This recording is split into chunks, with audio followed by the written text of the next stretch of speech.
The Benjamin Dixon Show is only possible with listener support. Go to www.thebenjamindixonshow.com to register for our blog and join the Progressive Army.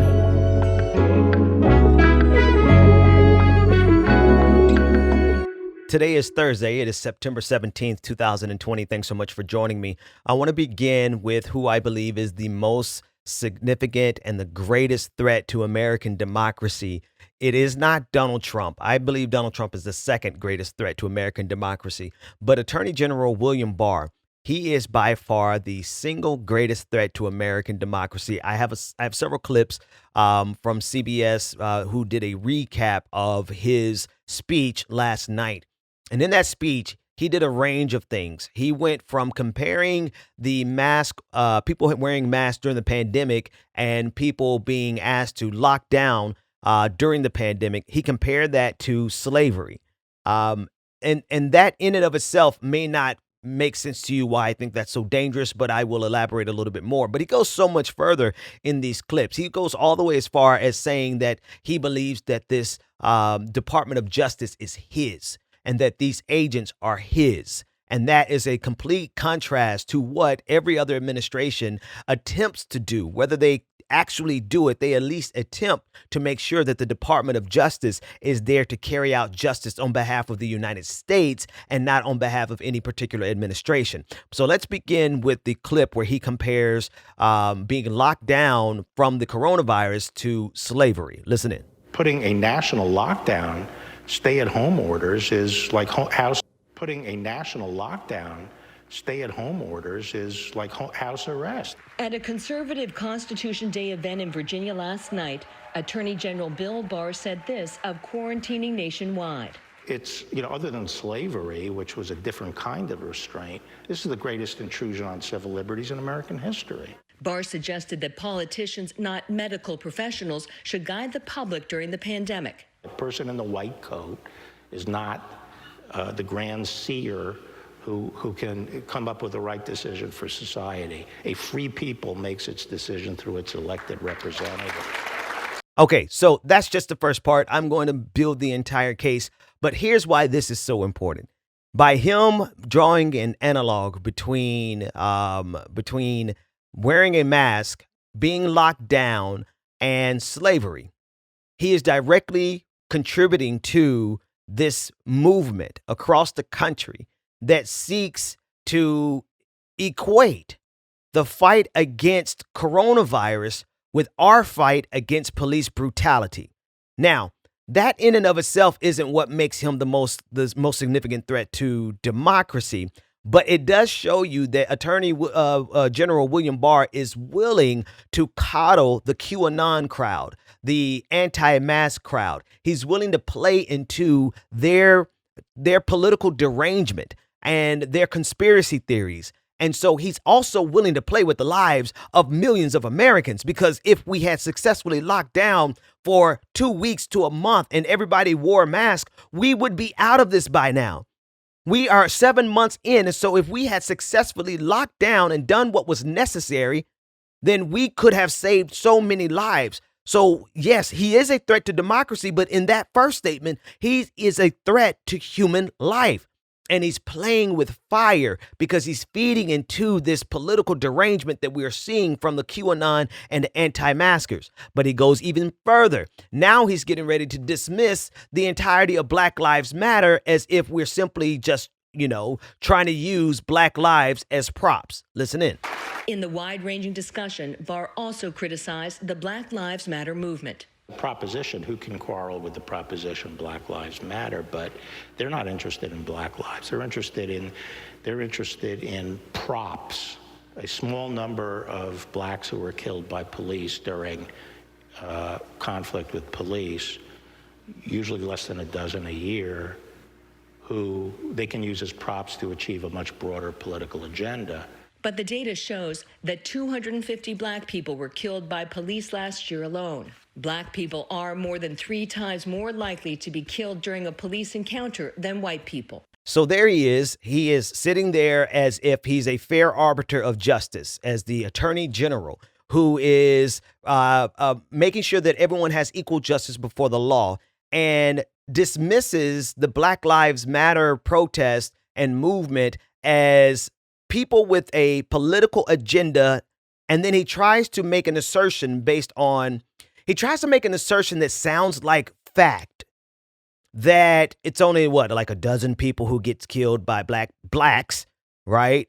Who get killed by the police every year, when that's not factual. Last year, 250 African Americans, black people, not blacks, Barr, were killed by the police, and we're 3 times more likely to be killed by police than white people. So there is a systemic problem. But there he is sitting as though this is not really a problem, and I'm a fair adjudicator of justice, and there's really only like a dozen people who are killed. So he's giving all of this information that is counterfactual, that is a lie, that is not the truth, but he's trying to assert it as if it is factual. He's trying to assert his misinformation as if it is the truth, not laced with a political agenda, when in fact he is inserting misinformation that is not true, that is wholly part of the political agenda of the conservative movement, which is to suggest that there is no such thing as systemic racism in this country. And in order for him to do that, he had to downplay the number of people who were killed by police officers, the number of black people who were killed by police officers, and use his own misinformation, his own propaganda, and sit there as if he's a fair adjudicator of justice when he is sitting in the seat of a political apparatchik who is executing his own political agenda. That's the thing. I'm saying a lot of words, and I'm hoping you're getting it. What he's doing is pretending as if we have an agenda and he doesn't, when he's giving misinformation and propaganda, a part of his agenda, against what we're simply trying to fight, which is actual proof of systemic racism. But it gets worse, because now he's going to show that he's not only willing to lie and spew propaganda and pretend as if he's a fair adjudicator of justice, he's getting ready to attack his own Department of Justice. Listen in. Our prosecutors have all too often inserted themselves into the political process based on the flimsiest of legal theories. Barr criticized his prosecutors for political headhunting and defended criticism that he ever interfered in cases involving close associates of the president, like Roger Stone and Michael Flynn. Letting the most junior members set the agenda might be a good philosophy for a Montessori preschool, but it is no way to run a federal agency. This is him showing that he's willing to not only undermine justice by supporting and getting involved in Donald Trump's, the different investigations involving Donald Trump, but he's trying to put his own career Department of Justice officials in check. He's trying to throw pressure on them. There's a difference between political appointees and people who are career members of the Department of Justice. And the difference is that political appointees generally do come in and set a general political agenda. The people who are career agents, people who are career attorneys, people who are there for the long haul, they stay between administrations. This is not necessarily good or bad, but there is a difference between what William Barr is, a political appointee, and the career attorneys that are part of the Department of Justice. And this is him trying to apply pressure on them because he has received pushback from his careerists, the people that are there, no matter what administration, trying to bring justice before the law. To greater or lesser extent, we can always pick apart the Department of Justice, clearly. But what William Barr is trying to do is apply political pressure to the people who are there across the different administrations. But this last clip is the one where he makes it clear that he views this department as his own agency. And I'm saying, what do you mean by interfere? Under the law, all prosecutorial power is vested in the Attorney General. And these people are agents of the Attorney General. And as I say to FBI agents, whose agent do you think you are? Now, I don't say this in a pompous way, but that is the chain of authority and legitimacy in the Department of Justice. And there you have it. He's saying that these are his agents. No, Attorney General, these are agents of the United States, not of any single political appointee. they have a role to play. And because in previous administrations, there has attempted to be, again, I want to put emphasis on the attempt to draw a distinction between the type of appointee that takes over the Department of Justice and, let's say, the type of employee who takes over the Housing and Urban Development or whatever other department. The Department of Justice is unique in that it is a function of the government that goes beyond the administration. It is there to be a fair adjudicator of justice above the administration. And what William Barr has just stated in that last clip is that not only does he put the Trump administration above the Department of Justice, he puts his own political position above the Department of Justice beyond just the hierarchical purposes, but far reaching down into the different aspects and the functions of that department. And this is something that every other administration at least attempted to avoid. And with Donald Trump, there is no attempt. And this is how we get to the point where William Barr is now representing the president of the United States in his personal civil lawsuit. In his personal civil lawsuit for defamation with a woman that that accused him of sexual assault, the Department of Justice, William Barr, is defending the president of the United States. It gets even worse when you consider everything else that is happening in this country. I want to pull up a headline on your screen from the New York Times.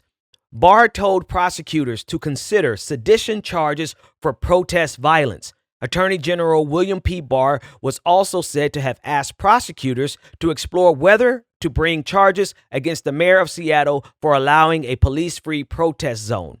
And here's a quote from the New York Times, and I want you to listen to this closely.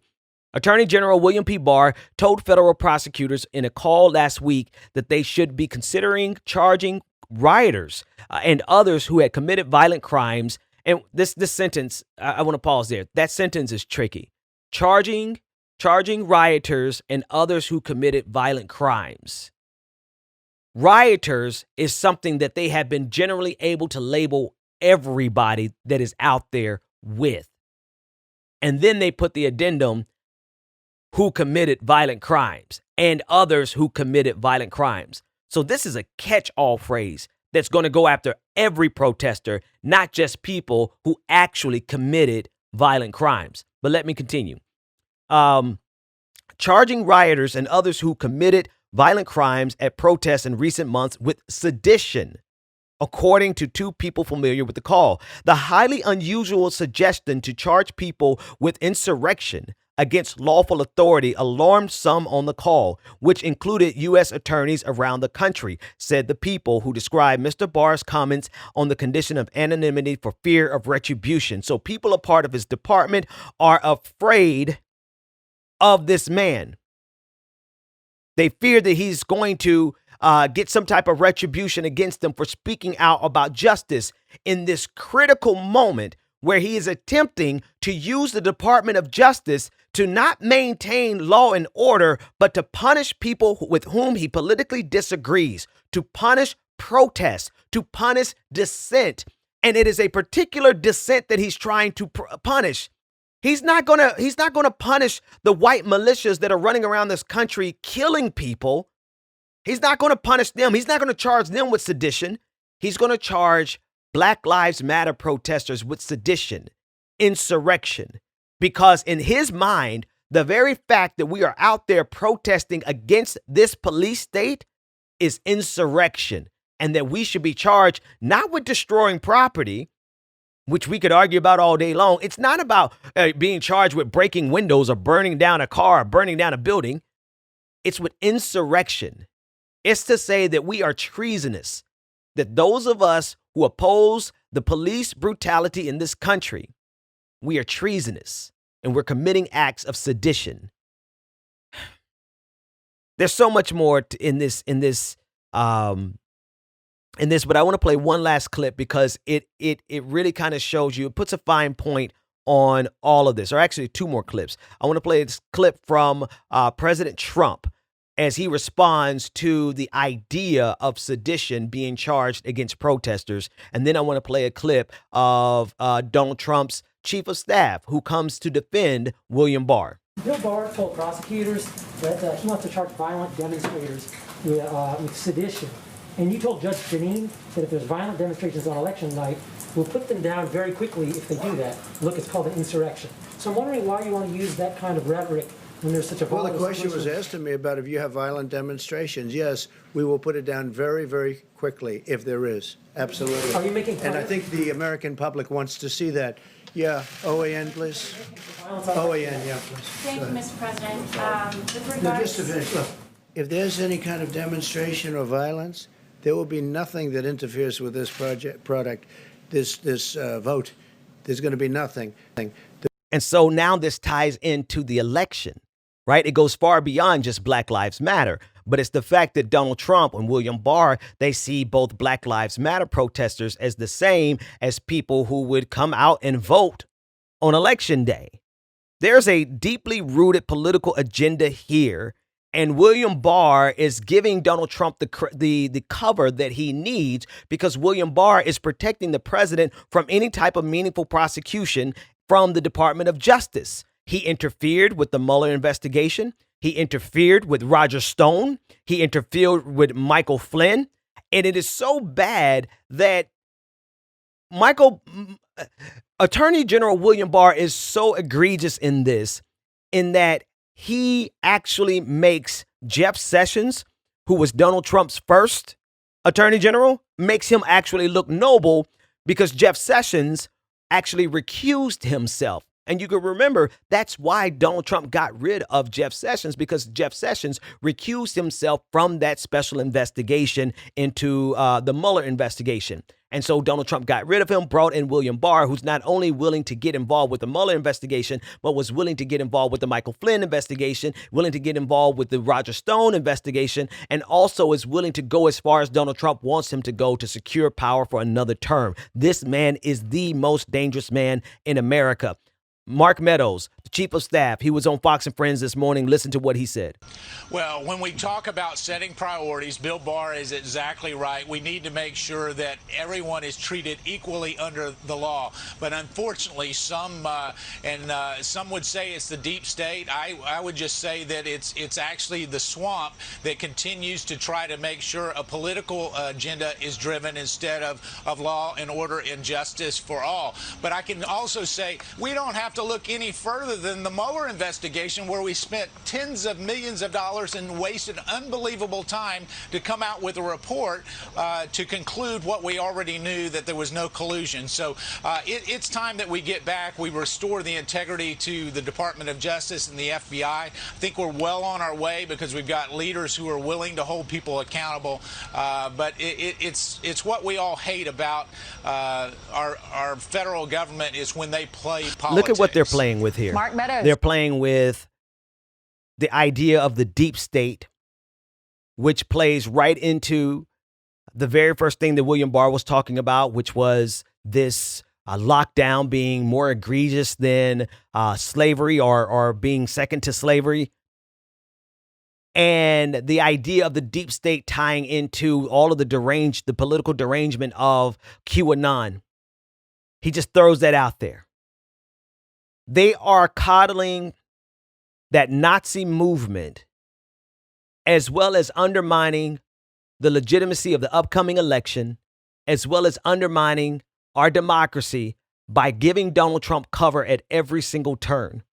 This is not how a Department of Justice has acted in previous administrations, with some exceptions, obviously.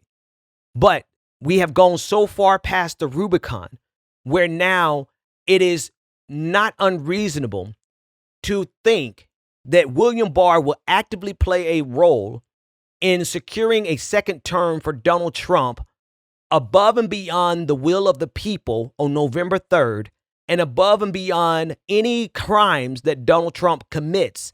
There's nothing that Donald Trump will do that will lead to Attorney General William Barr actually doing and facilitating his job as the Attorney General. Because even though the President of the United States appoints the Attorney General does not serve as the counsel for the president. He serves as the chief counsel for the government, for the United States government and the American people.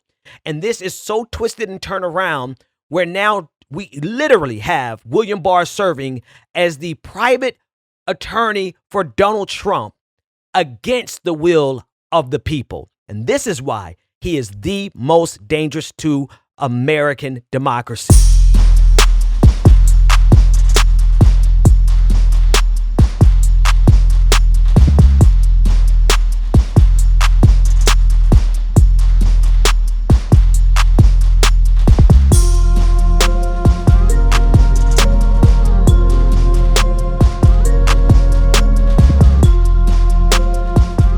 Okay, let's talk about Julian Assange and the extradition trial that is taking place in London right now. They are attempting to extradite him to the United States to face possibly 175 years in prison for espionage and hacking.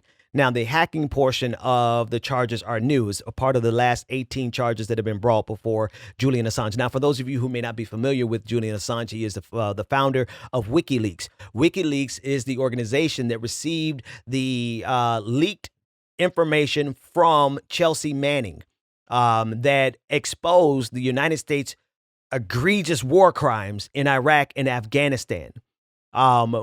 In this particular, and this is actually the best way to understand why this trial is important. And I have to add, despite my personal feelings about Julian Assange, right? I am not a fan of Julian Assange. And I put that there because I'll show you why later on in the segment. But despite not having an affinity for Julian Assange, what's happening is the U.S. government is trying to break down the wall between a journalist and a leaker, a whistleblower, an informant, their sources. Now, this is the perfect case because we saw with Chelsea Manning.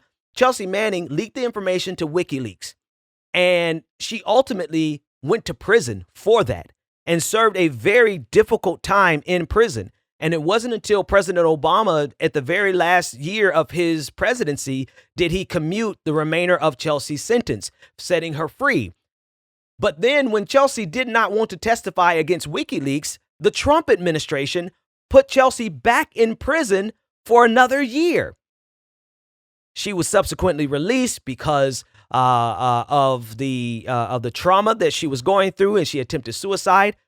But I just want to put it in context because what's happening in London right now is that the United States is trying to successfully argue that there really is no barrier between journalists and our First Amendment right and the leaker. In this case, the whistleblower was Chelsea Manning. She was caught. She faced trial. She went to jail. She did her time and she had her sentence commuted. She was done. That should be the end of the story, but that's not enough for the American government. The American government wants to send a chilling effect to all journalists across the world, no matter where you are. If you publish information that is leaked to you, they want you to go to prison as a journalist, as a publication, for leaking that information, which is clearly a violation of our First Amendment Constitution rights, which is why they added these last 18 charges, which included espionage and hacking. So listen to this clip. This is a clip from Democracy Now! They interviewed Jennifer Robinson, who is his legal counsel there in the UK, in London, and she explains exactly what's going on in this trial. Listen in. I think is the Department of Justice attempt to try and shift the case away from the Manning disclosures and, of course, the evidence that we've heard this week and seen in the publications around the world, evidence of war crimes, human rights abuse, corruption the world over. It is a clear press freedom case, and the attempts by the Department of Justice to somehow create this as a hacking case when there is absolutely no evidence of any hacking by Mr. Assange, I think demonstrates their desire to move away from the important issues on press freedom. We've heard already in the evidence this case, in the evidence this week from Clive Stafford Smith, the founder of Reprieve, about the importance of WikiLeaks disclosures about US extraordinary rendition, torture, and importantly, drone strikes and extrajudicial killings in Pakistan, and how those disclosures have been essential in his work, both in terms of holding the US government accountable for those actions in Pakistan, but also with respect to his Guantanamo litigation in the United States. We've also heard evidence from Professor Mark Feldstein about the unprecedented nature of the attack on First Amendment that this case represents, and the history of the Espionage Act being threatened against journalists by various presidents, including Roosevelt and Nixon, and now, in this case, by President Trump himself. And this is why the case is so important, because it is clearly an attempt to shackle journalists and make them afraid of being able to report on information that they receive, however they receive that information. That's the goal of the government. That's the goal of the Trump administration. That's the goal of previous administrations, to be sure. And before I actually, let me finish, because I was getting ready to give you some things about WikiLeaks that makes me a little frustrated with WikiLeaks. I'm going to save that because I want to make sure that we establish the case that's against the frivolous case that's against Julian Assange, and how it is an attack on journalism in general, and how he is being used as a proxy for all journalists who would challenge the American government. This is a second clip from Jennifer Robinson as she makes it clear that this is exactly what's happening. Well, Professor Feldstein explained at some length the importance of the First Amendment and how it protects every American citizen and any person within the US jurisdiction, their ability to, their free speech. And of course, it protects the media's ability to communicate with sources, receive information and publish it in the public interest.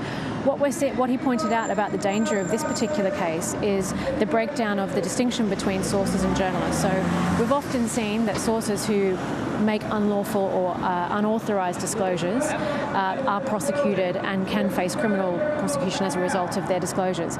But historically, that has never been directed at the media. The First Amendment is understood to protect the media in receiving and publishing that information in the public interest, which is exactly what WikiLeaks did.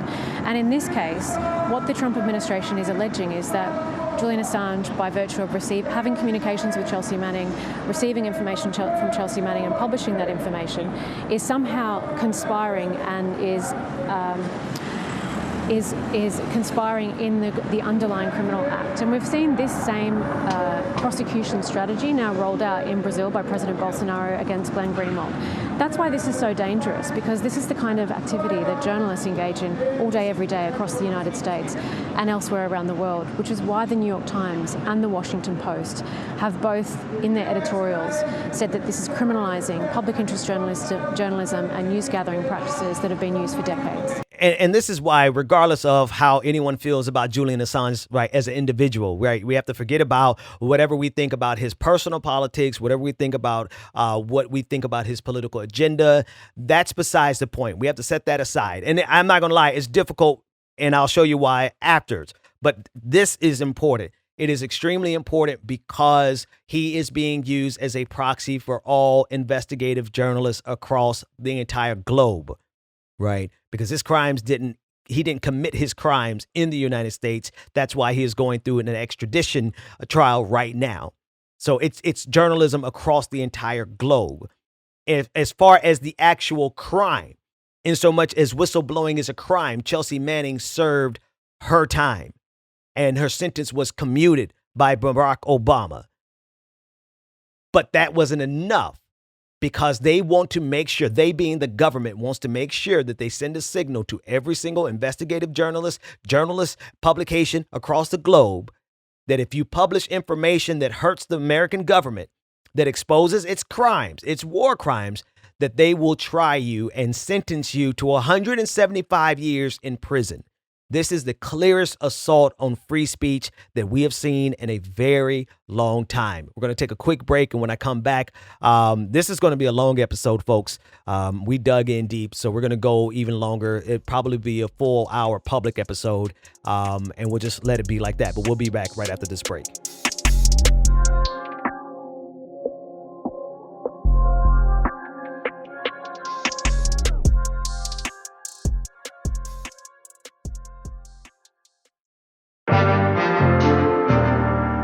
Welcome back to The Benjamin Dixon Show. Visit us online at thebenjamindixonshow.com.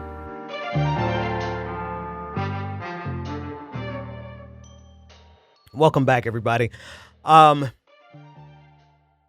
It has been a kind of precarious road with regard to Julian Assange. I probably will explain in even greater detail of why I have a problem with him in the Patrons episode, because it's kind of esoteric. It's kind of philosophical, and it's not really applicable to the urgency of the trial that's being levied against him. So I just want to put it in the proper context.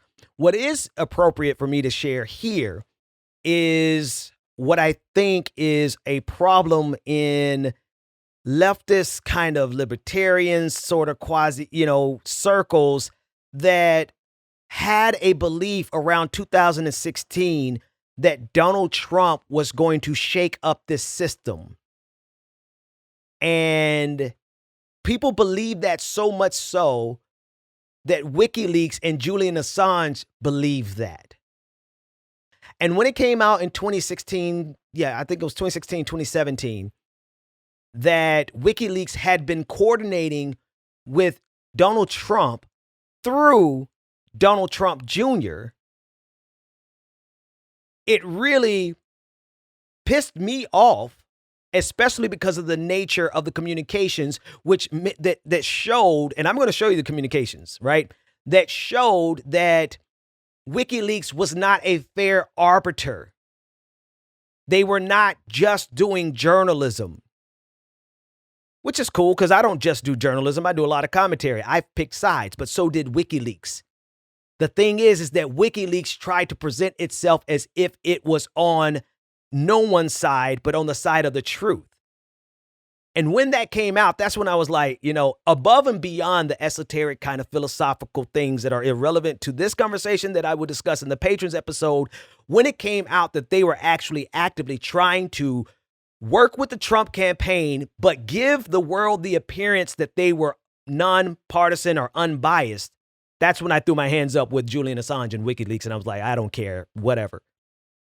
But I'm having to swallow that so that we can cover the seriousness of the trial. I want to put it into context. I want everybody to understand where I'm coming from so that you could take what I say with a grain of salt, or maybe it clarifies that I am trying myself to be a fair arbiter in this conversation. All of that said, I want to pull up some images on your screen. The first one is a tweet from Don Jr. And in this tweet, Don Jr., being the idiot that he is, he released 4 images of conversations that he had with WikiLeaks. And he said, quote, "Here's the entire chain of messages with WikiLeaks with my whopping 3 responses, which one of the congressional committees has chosen to selectively leak. How ironic." I don't know what he thought was ironic of it. But here are the images that he released himself. And this is a conversation between Don Jr., WikiLeaks, whose founder, Julian Assange, is now on trial by the Trump administration. And actually, before I even read this, I want you to, that's the point. The point is that a lot of people bought into the idea that Donald Trump was somehow going to be a liberator of the free press, and to the extent that WikiLeaks and Julian Assange actually tried to appeal to him. And who is going above and beyond to make sure that this man faces trial? Donald Trump. So these are the messages between WikiLeaks and Don Jr. The first one reads, "A PAC-run anti-Trump site, PutinTrump.org, is about to launch. The PAC is a recycled pro-Iraq war PAC. We have guessed the password. It is Putin Trump," which is pretty dumb for them to have that as the password, by the way. It is see about for who is behind it. Any comments? He said, "Off the record, I don't know who that is, but I'll ask around." That is Don Jr. Then the next exchange came about a month later, and this is from WikiLeaks writing to Don Jr. on Twitter in their private DMs. He said they shared an article about Hillary Clinton and Julian Assange. He said, "Hi, this is WikiLeaks speaking. Hi, it'd be great if you guys," talking about the Trump administration, "could comment on this article or push the story." Okay, low-hanging fruit, but I just want to give you all of it in context. You can make your decision for yourself. And this is what Don Jr. replied. He said, "I already did that earlier today. It's amazing what she," talking about Hillary Clinton, "can get away with. This is Don Jr., Donald Trump's son, speaking. He said, what's behind, this is about a few later on that day. He said, what's behind this Wednesday leak I keep hearing about? Now, to WikiLeaks' credit, they did not respond to him immediately. They responded a couple of days later with something totally different. But here's where it gets interesting. They said, hey, Donald, great to see you and your dad talking about our publication. Strongly suggest that your dad tweets this link if he mentions us. And he gives the Twitter, the WikiLeaks link. He said, you guys can get all of your followers digging through the content. There's many great stories in there. The press are missing, and we are sure to find some of your followers will find it. Let's go a little bit further. I don't have to give you all of this, and it's a little bit in the weeds, but I want you to see the kind of relationship that WikiLeaks was trying to develop with Donald Trump, because of a lot of people in 2016 pushed Donald Trump because they believed that he was going to be different and that he was going to help in terms of draining the swamp and help Julian Assange, who was they were trying to extradite him back then. And because they believed Donald Trump was going to help him, they started kind of, buttering Don Jr. up. Here's the fourth image. He said, this is WikiLeaks saying, by the way, we just released Podesta emails part 4. And they kept talking to him. Don Jr. didn't reply. This is them on October 21st, 2016. They said, hey, Don Jr., we have an unusual idea. Leak us one or more of your father's tax returns. The benefits are this. Number 1, most of the harm has already been done by the New York Times and preempted by your father, tax write-downs.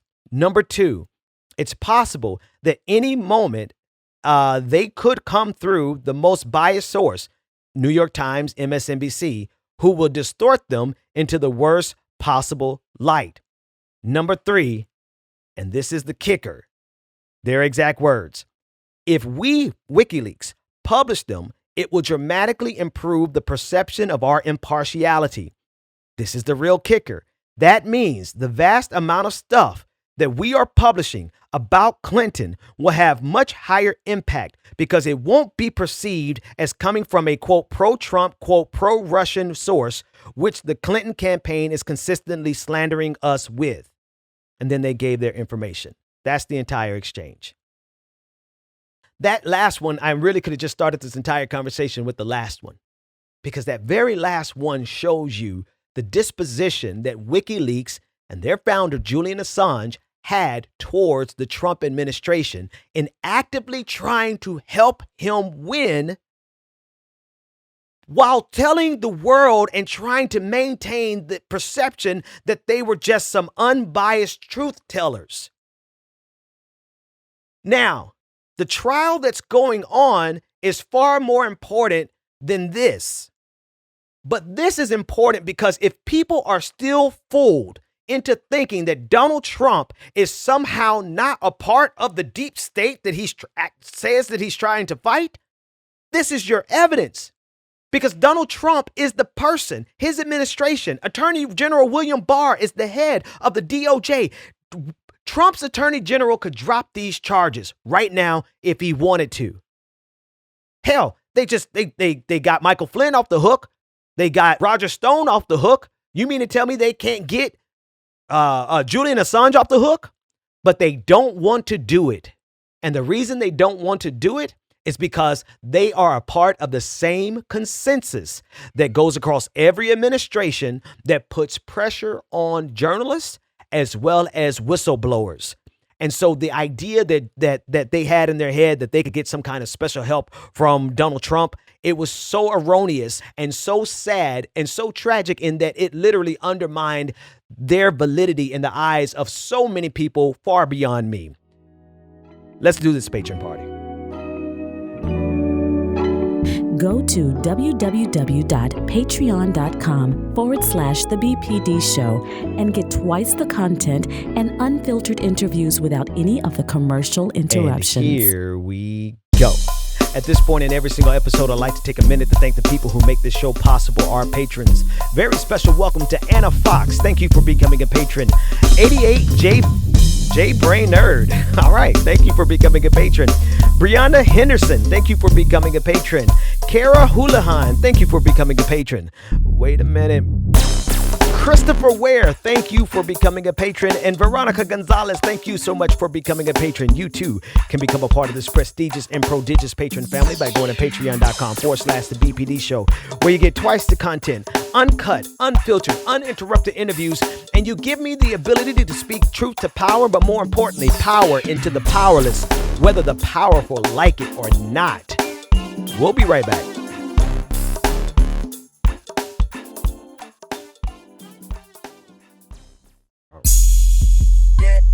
Welcome back to the Benjamin Dixon Show. Yep. Visit us online at thebenjamindixonshow.com. Here we go.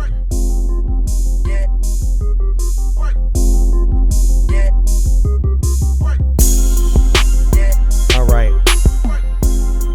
Again, this episode is going to be extra long. I am still going to do a patrons portion, so you can go to patreon.com/the BPD show, and I will discuss the other problems that I have with Julian Assange. I don't view him as a hero at all, like so many people in my circles do. And I know by saying that I don't view him as a hero at all is going to cost me followers and probably some patrons. I do view his case as important enough to not be concerned about how I personally feel about him, because it has implications far-reaching well beyond him, right? Julian Assange will be dead and gone in 50 years, but the precedent has been set. If the United States is successful in extraditing him and charging him and finding him guilty, they would have set the precedent that gives men like Attorney General William Barr, Donald Trump's Attorney General, gives him the ability to prosecute journalists who exercise their essentially, it cracks down on the First Amendment. Patreon.com/the BPD show. I'll discuss it more there. I want to shift gears to talk about actually, let me skip down. I want to talk about what's at stake in this election. Dan Coates, who was Donald Trump's former director of national intelligence, he penned an op-ed in the New York Times entitled "What's at Stake in This Election? The American Democratic Experiment." The American Democratic Experiment is at stake in this election. And he said, Congress should establish a bipartisan commission to monitor voting and ensure that laws and regulations are followed. And I want to read a couple of lines from what he wrote. Actually, quite a few lines, but I think it is important enough for us to discuss it at great length. Here's what he said. Quote, "Our democracy's enemies, foreign and domestic, want us to concede in advance that our voting systems are faulty or fraudulent, that sinister conspiracies have distorted the political will of the people, that our public discourse has been perverted by the news media and social networks riddled with prejudice, lies, and ill will, that judicial institutions, law enforcement, and even national security have been twisted, misused, and misdirected to create anxiety and conflict, not justice and social peace." He went on to say, "If those are the results of this tumultuous election year, we are lost, no matter which candidate wins. No American, and certainly no American leader, should want such an outcome. Total destruction and sowing salt in the earth of American democracy is a catastrophe well beyond simple defeat and a poison for generations. An electoral victory on these terms would be no victory at all. The judgment of history reflecting on the death of enlightened democracy would be harsh." I know that's a lie, and I actually have another quote from him that I would like to read to you. But I want to stop there because here's why all of this is important. I've been personally feeling the nudging of the end of our democracy. I feel like it's just been at the doorsteps. And I feel like we're at a crucial juncture where the election in 2020 will be the determining factor whether or not America actually survives. Now, a lot of people dismiss that because they think that what we have, we will always have. They think that the stability that we have, we will always have. They think that America is too big to fail. I think America is too big for us to let it fail, but others feel like it's just inevitable that America would always be here. But there's something different about this election. And that thing that is different is not only Donald Trump's blatant attempt to undermine the election, but it's the willingness of his co-conspirators to play their role. It is the willingness of Attorney General William Barr to bend and break the Constitution in favor of Donald Trump. It is the willingness of all of his supporters who are willing to go as far as into civil war. They are actively preparing for a second civil war. All of these people are playing their role, and they are setting the standard so absurd that they have sowed into the minds of half of this country, half of the people who are going to vote in this election. Donald Trump has successfully woven into their thinking that the only way he can lose is if Democrats cheat, if Joe Biden cheats. Now, you take all of these components, you put his followers who are ready and they've been ready to go into a second civil war since the first civil war, quite frankly, but most certainly since the election in 2016. You take the fact that they have been patrolling the country. They have been going from state to state with their armed militias. They have killed people, and they have shown that they are in league with our policing agencies.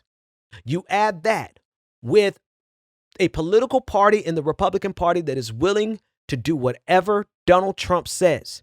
You add on top of that conservative justices all across the country that Donald Trump has appointed. You add on top of that the Department of Justice being headed up by a man who views his job to be to serve the president personally and not the American people. And finally, you add on top of that a president who has no regard for anything else but his own ego. And you do have the elements of the demise of this democracy. And I am tired. We've already lived through one. We're living in the middle of one historical moment. 2020 is bad enough with the coronavirus. Can we not add a civil war, a second civil war on top of it? Let me read a little bit more from Dan Coates. He said, quote, "The most important part of an effective response is to finally, at long last, forge a genuinely bipartisan effort to save our democracy, rejecting the vicious partisanship that has disabled and destabilized government for too long. If we cannot find common ground now on this core issue at the very heart of our endangered system, we never will. Our key goal should be reassurance.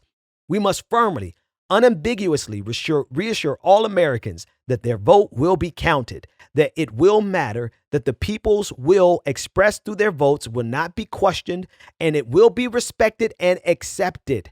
I propose that Congress creates a new mechanism to help accomplish this purpose. It should create a supremely high-level bipartisan and nonpartisan commission to oversee the election." This is critical. And listen, I clearly will have a litany of things about Dan Coates, both past and present, that we can use to attack him. But why? Because the sentiment of this article cuts to the core of what we are facing right now. We are literally facing a moment in American history where we can continue with this experiment in democracy, or we can see it all burn down. And I say this, I actually want to say something else here, and I'll expound on it more in the patrons episode. You guys are good. The patrons get an hour and a half today. It's like, wow.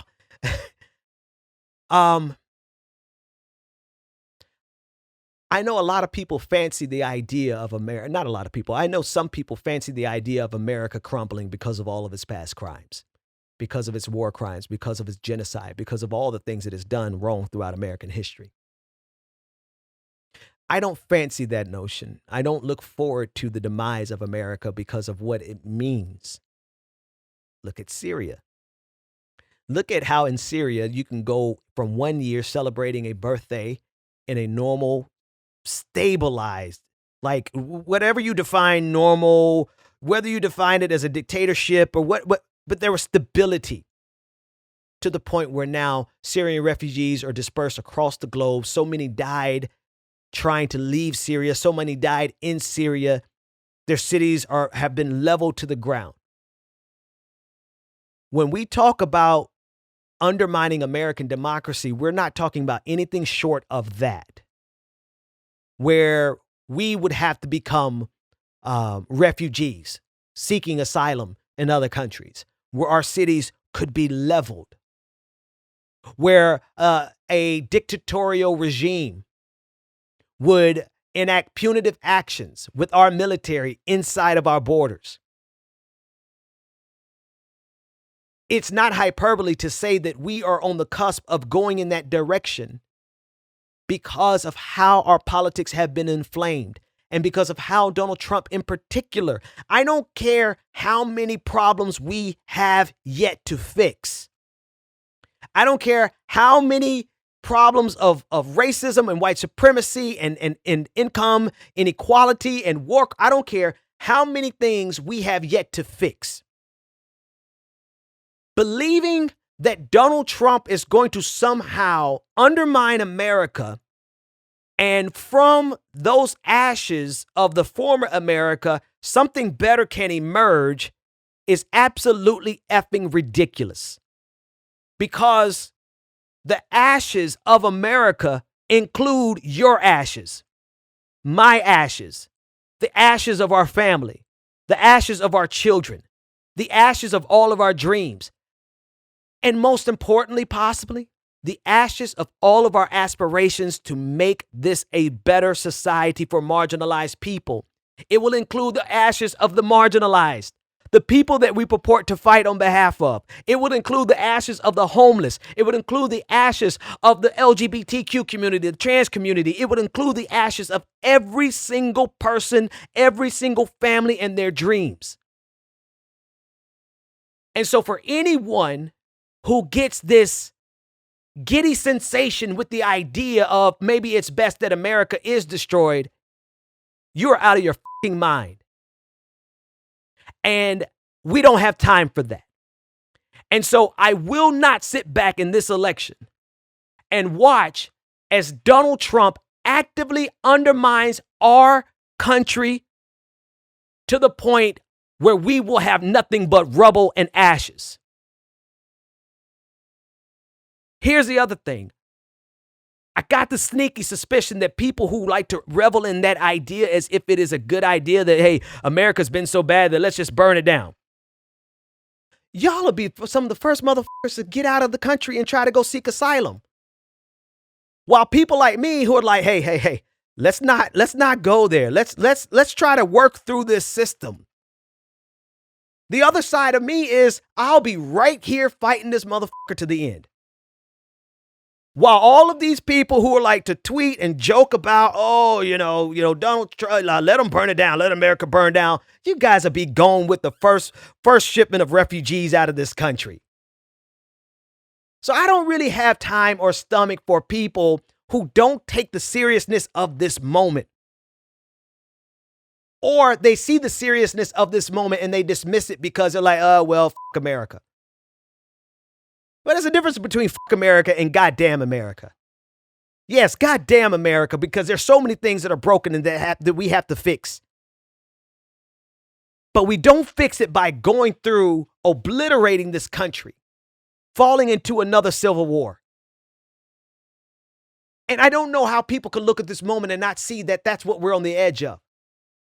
We are on the edge of that because we have a madman in the White House who does not care if he destroys this country. He only cares about his ego. Do you understand? That's all he cares about. And if he has to destroy this country in order to satiate his own megalomania, he will do it. And they are actively preparing to do it. And so if that means we got to work with people that we politically disagree with in the highest order to stabilize this country at a moment where we are failing, we are on life support and we are fading away. We have to stabilize the country in order to make progress from here. We cannot make progress from the ashes, because what will we be leaving our children and our grandchildren? The same exact thing that is being left to the children and the grandchildren of Syria, of every other nation that the United States has actively participated in undermining. I get it. Yes. Goddamn America. But we don't fix our problems, and we don't fix the problems of marginalized communities by obliterating this country. And I honestly believe that that is what we are on the verge of. And I honestly cannot stand the people who are sitting by getting a little kick of joy out of it because they think, well, let's just burn it all down.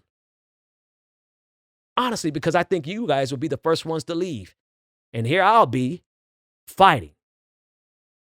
It's always the people who talk the most cash money shit that don't really be about that life. And I'm trying to tell y'all, we need to seize this moment to preserve this little pitiful, pathetic attempt at a democracy so that we can fix it without having to go through the ashes. Patrons, stay tuned. Everyone else, I'll see you next time. The Benjamin Dixon Show is only possible with listener support. Go to www.patreon.com/The BPD Show and support The Benjamin Dixon Show. If you like